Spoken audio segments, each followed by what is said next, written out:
Good afternoon, everybody, and welcome back to Robmotive JT. Today, we're going to be busting the Jeep Gladiator jump start myth. You know, it's funny on the internet. There's all kinds of crazy things out there, right? And I heard one recently. A subscriber left a comment for me asking about jump starting the Jeep Gladiator. That they had heard, they saw on the internet, you know, all things on the internet are true, that you had to do something with the auxiliary battery if you're going to jump start your Jeep Gladiator. Now, if you're not familiar with it, the Jeep Gladiator has two batteries.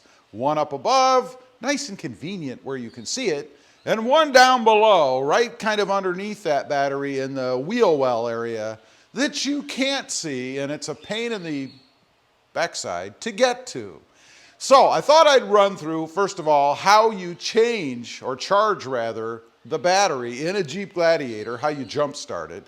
And secondly, a few ways that the auto stop system won't work. Now, before I get into it, a couple of things about that auxiliary battery or the auto stop system. It has a heavy duty starter. You'd have to have that because it's constantly, when it's working properly, stop, start, stop, start, stop, start, drives me insane. It also has an enhanced battery, or so the manual says. So they did beef things up a little bit for the system. I still can't stand the system. I think it's a lot of wear on the engine and everything else, but nonetheless, they did add a couple of things to it. So the charging part of this, or the jump start part, you do it the same way as you do any other vehicle. You don't have to do anything crazy. You don't have to try to figure out how to disconnect the auxiliary battery. You don't have to run cables underneath or from the rear or somewhere else. You just do it the same way as you would any other vehicle. Nothing special, nothing unique. You treat it exactly the same way.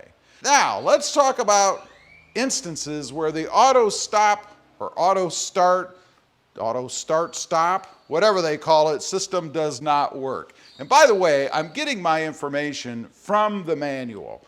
Always consult the manual. I mean, it's the best place for knowledge if you don't know and you don't have access to the internet to watch a video like this. So let's take a look. It says here, possible reasons the engine does not auto stop. Oh boy, there's a few of them. Are you ready? It says here, driver's seatbelt is not buckled. So, if you don't have your seatbelt buckled, and these days I don't know anybody that doesn't, but if for some reason you don't have your seatbelt buckled, the auto stop system will not function. Driver's door is not closed. So, if you're driving down the road and the door's flip-flopping open, the door not being closed will cause it not to work. Now, interestingly, you can take the doors off of a Jeep Gladiator, right? But keep in mind, taking the doors off are not going to stop the auto stop system from not working. Because when you unplug that harness, it deactivates the system that would tell the Jeep whether or not the doors are open. So don't think you can take the doors off and eliminate the system. Battery temperature is too warm or too cold. So if your battery isn't healthy, too warm, too cold, it won't work. Battery charge is low. Well, that makes sense. You wouldn't want it to shut off and stop charging if the battery is too low. That could strand you somewhere. The vehicle's on a steep grade. I'm not exactly sure why this makes a difference. Maybe it's to keep it from rolling back. I don't exactly know, but that's what it says. Cabin heating or cooling is in process and an acceptable cabin temperature has not been achieved. Well, obviously, if your heating or cooling system is working hard to get it where you want it, you can't shut the vehicle off. That makes perfect sense. HVAC is set to full defrost mode at high blower speed. Same reason. You need a lot of juice to run that system, and you're not going to run it off of a battery while the vehicle is not running. HVAC set to max AC. So you've got a windstorm in there because you're sweating to death. You got the AC cranked as high as it'll go. Auto stop will not function. Engine has not reached normal operating temperature. Makes perfect sense. The transmission is not in a forward gear. That's interesting. So if you're in neutral or reverse, it won't activate. The transmission, let's see, hood is open. Now, this one is interesting because this is what a lot of people say you should do to stop the system from working if you don't like it. There's a couple of plungers in there.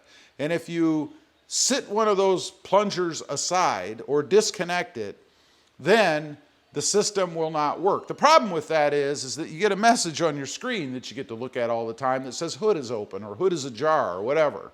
I don't want that. That's why I've never done it.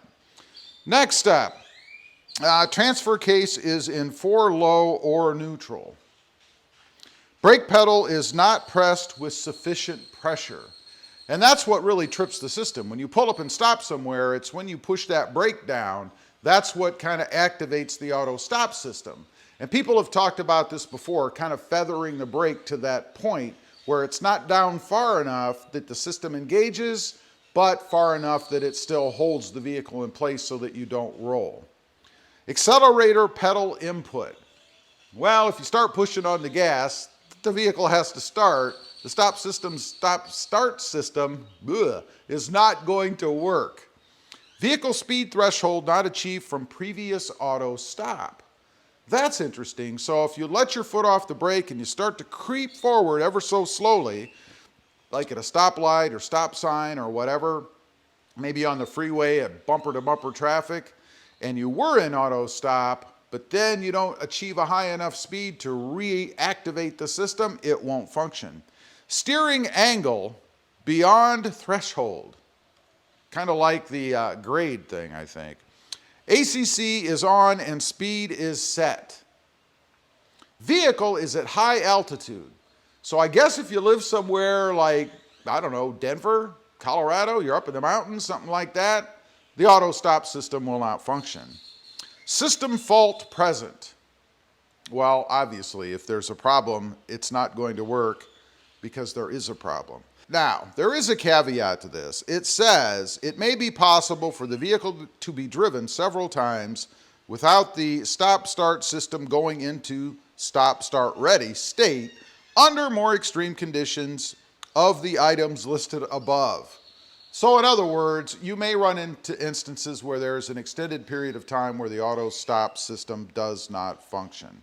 Anyway, I just wanted to get on here, kind of run over those things a little bit. Primarily how to jump start it. There is no difference. You jump start it the same way as you would any other vehicle.